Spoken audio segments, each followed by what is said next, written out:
ആ സമസ്തയെ നമ്മൾ വിട്ടുപോകരുത്. അത് നമ്മളുടെ പതനത്തിന് കാരണമായിരിക്കും. കാരണം 100% ശരിയാണ്. നേരെ മറിച്ച് നമ്മളുടെ രാഷ്ട്രീയം അത് എത്ര ശതമാനം ശരിയാണെന്ന് നിങ്ങൾ തന്നെ തീരുമാനിക്കുക. ഏതൊരു പാർട്ടി ഇവിടെ ഭരിച്ചാലും ഇവിടെ എല്ലാ അനാചാരങ്ങളും ഇസ്ലാമിന്റെ വീക്ഷണത്തിലുള്ള അനാചാരങ്ങൾ അതിവിടെ പ്രാവർത്തികമാക്കിയേ മതിയാവും. കള്ളുഷാപ്പുകൾ ഉണ്ടാകണം, ബാങ്കുകൾ ഉണ്ടാകണം, പലിശ ഉണ്ടാവണം, എല്ലാ തരത്തിലുള്ള വൃത്തികളും അഴിമതികളും ഉണ്ടാകണം. അതാര് ഭരിച്ചാലും ഇവിടെ ഉണ്ടാകും. എന്നാലേ അതിനൊരു രാഷ്ട്രീയ മാനം ഇന്നുള്ളൂ എന്നതൊരു വസ്തുതയാണ്. അതിനു വേണ്ടി മരിക്കാൻ നമ്മൾ നിൽക്കരുത്. അതിനെ ഒന്നാമതായി നമ്മൾ സ്നേഹിക്കരുത്.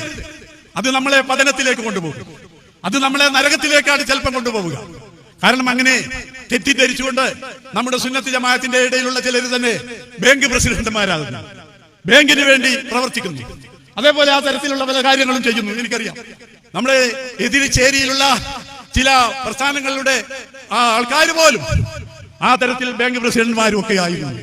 ആ ഒരു അവസ്ഥ അവരുടെ എന്തെങ്കിലും സംഗതി കൊണ്ടല്ല, പക്ഷേ അവർക്ക് എന്തെങ്കിലും ചിലപ്പം ചിലർക്ക് സാമ്പത്തികമായ ആവശ്യമുണ്ടായിട്ടല്ല, പക്ഷേ രാഷ്ട്രീയം അവരെ നിർബന്ധിതരാക്കുകയാണ്. ആ തരത്തിലുള്ള രാഷ്ട്രീയവും പിന്നെ 100% പുണ്യമാർന്നതായ അള്ളാഹുവും റസൂലും കാണിച്ചു തന്ന ആ മാർഗമായ സുന്നത്ത് ജമാഅത്തും സമസ്തയും എങ്ങനെയാണ് അതൊന്നാവുക? എങ്ങനെയാണ് അതൊന്നാവുക? സമസ്തയ്ക്ക് വേണ്ടി വന്നാൽ രാഷ്ട്രീയം ഒഴിവാക്കുകയല്ലാതെ രാഷ്ട്രീയത്തിന് വേണ്ടി മതത്തെ ഒഴിവാക്കാൻ പറ്റുമോ? നമ്മുടെ സുന്നത്ത് ജമാഅത്തിന്റെ ആശയങ്ങളെ നമ്മൾക്ക് ഉപേക്ഷിക്കാൻ പറ്റുമോ? അത് തീരെ പാടില്ലാത്തതാണ്. അതുകൊണ്ട് എനിക്ക് പറയാനുള്ളത്, ഇന്ന് വളരെ മോശമായ കാലഘട്ടമാണ്. ആരുടെ വാക്കിൽ നിന്നും എന്തെങ്കിലും പണ്ഡിതന്മാർ വളരെ ആലോചിക്കുന്ന സമിതിയിൽ വെച്ചെന്ന് പറഞ്ഞാൽ തന്നെ അതിനെ പുറത്തു കൊണ്ടുവന്ന് പല സ്റ്റേജിലും, രാഷ്ട്രീയ സ്റ്റേജുകളിലും, രാഷ്ട്രീയ ഫോണുകളിലും എന്താണ് അതിന് പറയാ, അതിലൊക്കെ വളരെ മോശമായി ചിത്രീകരിക്കുന്ന കാലഘട്ടമാണ്. നമ്മൾ ഈമാനിൽ നിന്ന് അടന്നു പോകുന്നുണ്ടോ?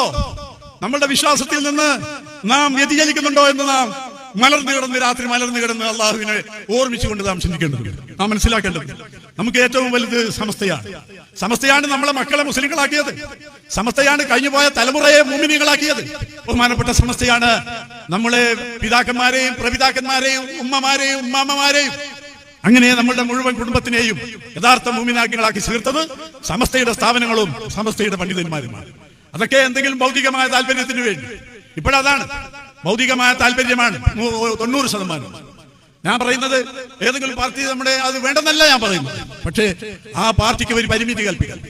ദീനിനേക്കാളും സമസ്തയെക്കാളും ഉലമായിനേക്കാളും ഉള്ളതായ സ്ഥാനമാനങ്ങൾ മറ്റ് പാർട്ടികൾക്കോ അതിന്റെ ആൾക്കാർക്കോ നമ്മൾ നൽകുന്നത് പാടില്ലാത്തതാണ്. ഞങ്ങളിത് തുറന്നു പറയുന്നു. അതിനുവേണ്ടി എന്തൊക്കെ ത്യാഗങ്ങൾ സഹിക്കേണ്ടി വന്നാലും, ഞങ്ങൾ മരിക്കേണ്ടി വന്നാലും അത് തുടരുക തന്നെ ചെയ്യും. അള്ളാഹു അനുഗ്രഹിക്കുമാറാകട്ടെ. കാരണം അതൊരു പണ്ഡിതന്മാരുടെ ചുമതലയാണ്. ഇവിടെ ഇസ്ലാമിന് പ്രയാസം വരുമ്പോ, നമ്മളുടെ വിശ്വാസാചാരങ്ങളെ പാലിക്കാൻ സാധിക്കാതെ വരുമ്പോ, അള്ളാഹു തആല പറഞ്ഞ പരിശുദ്ധ ഖുർആനിൽ പറഞ്ഞതുപോലെ സത്യവിശ്വാസികളോട് അള്ളാഹു പറയുകയുണ്ടായി, യാ അയ്യുഹല്ലദീന ആമനൂ ഇജ്തനിബൂ കസീറൻ മിനൽ-ളന്നി ഇന്ന ബഅദൽ-ളന്നി വലാ തജസ്സസൂ വലാ യഗ്തബ് ബഅദുകും ബഅദാ. അതല്ലേ ഇപ്പോൾ നടക്കുന്നത്. അള്ളാഹു പറയുക, യാ അയ്യുഹല്ലദീന ആമനൂ, വിശ്വസിച്ചവരെ, ഇജ്തനിബൂ കസീറൻ മിനൽ-ളന്നി, തെറ്റായ ഭാവനകളെ നിങ്ങൾ ഉപേക്ഷിക്കണം, പരിത്യജിക്കണം. ലന്നിനെ തന്നെ നിങ്ങൾ ഉപേക്ഷിക്കണം.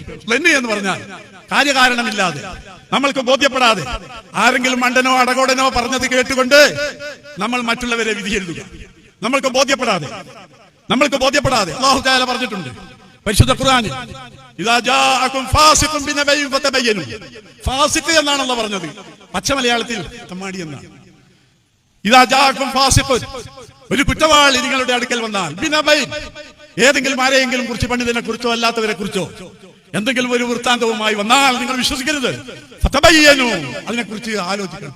ബഹുമാനപ്പെട്ട സമസ്തയെക്കുറിച്ച്, സമസ്തയുടെ പണ്ഡിതന്മാരുടെ ഇടയിലുള്ള സംസാരങ്ങളെ കുറിച്ച് പോലും അനാവശ്യമായി വലിച്ചു നീട്ടി പർവ്വതീകരിച്ച് കാണിച്ച് ഈ സമുദായത്തിന്റെ സമസ്തയെ ചളിവാരിത്തേക്കാൻ ഒരു ജനം ഇറങ്ങി പുറപ്പെട്ടിരിക്കുകയാണ്. അവരെ തടയേണ്ടത് എന്റെ പ്രിയപ്പെട്ട സത്യവിശ്വാസികളെ നിങ്ങളുടെ കടമയാണ്. ചെറുപ്പക്കാരെ, നിങ്ങളുടെ ആയിമ നിങ്ങൾ ആർക്കും പണയം വെക്കരുത്. അള്ളാഹു പറയുന്നു, സത്യവിശ്വാസികളെ, ഇജ്തനിബൂ കസീറൻ മിനൽ-ളന്നി, ആ തരത്തിലുള്ള ആ മോശമായ ഊഹാപോഹങ്ങളെ നിങ്ങൾ പരിത്യജിക്കണം. ഇനി അഥവാ നിങ്ങൾ അങ്ങ് ഊഹിച്ചു പോയാൽ തന്നെ, ഇജ്തനിബൂ കസീറൻ മിനൽ-ളന്നി ഫഇന്ന ബഅദൽ-ളന്നി ഇസ്മുൻ, അത് കുറ്റകരമാണ്. ഇനി അഥവാ നിങ്ങൾക്ക് അങ്ങനെ മനസ്സിലാക്കിയാൽ തന്നെ, വലാ തജസ്സസൂ, അതിന്റെ പിന്നാലെ നിങ്ങൾ നടന്ന് കുത്തിട്ട്, നമ്മളെ പച്ച മലയാളത്തിൽ പറഞ്ഞാൽ കുത്തിത്തിരിപ്പ് നടത്തിയിട്ട് നോക്കരുത്. വലാ തജസ്സസൂ, ജാസൂസിന്റെ പണി നിങ്ങൾ ചെയ്യരുത്. അഥവാ അതും നിങ്ങൾ ചെയ്താൽ അവിടെയും അള്ളാഹു പറയാണ്, എന്നാൽ അതുകൊണ്ട് മതിയാക്കണം, അത് നിങ്ങൾക്ക് മറ്റവർക്ക് കൈമാറരുത്, ഗീബത്ത് പറയരുത്. അതാണ് ഇസ്ലാമിന്റെ അടിസ്ഥാന തത്വം. അതേ അവസരത്തിൽ ഇന്ന് അമ്മാനമാടുകയാണ് അങ്ങാടികളിൽ, വാട്സപ്പുകളിൽ പണ്ഡിതന്മാരെയും സാദാത്യങ്ങളെയും മഹത്തുക്കളെയും എല്ലാം അമ്മാനമാടുകയാണ്.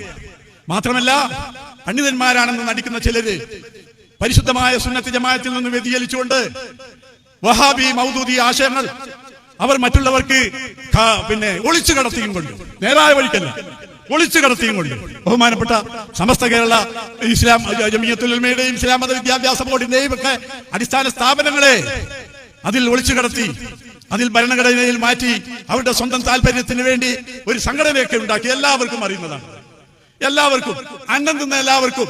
നമ്മൾ അതിന്റെ വിശദീകരണങ്ങൾ കേട്ടാൽ അത് ബഹുമാനപ്പെട്ട സത്താർ വദലൂറൊക്കെ പറയും.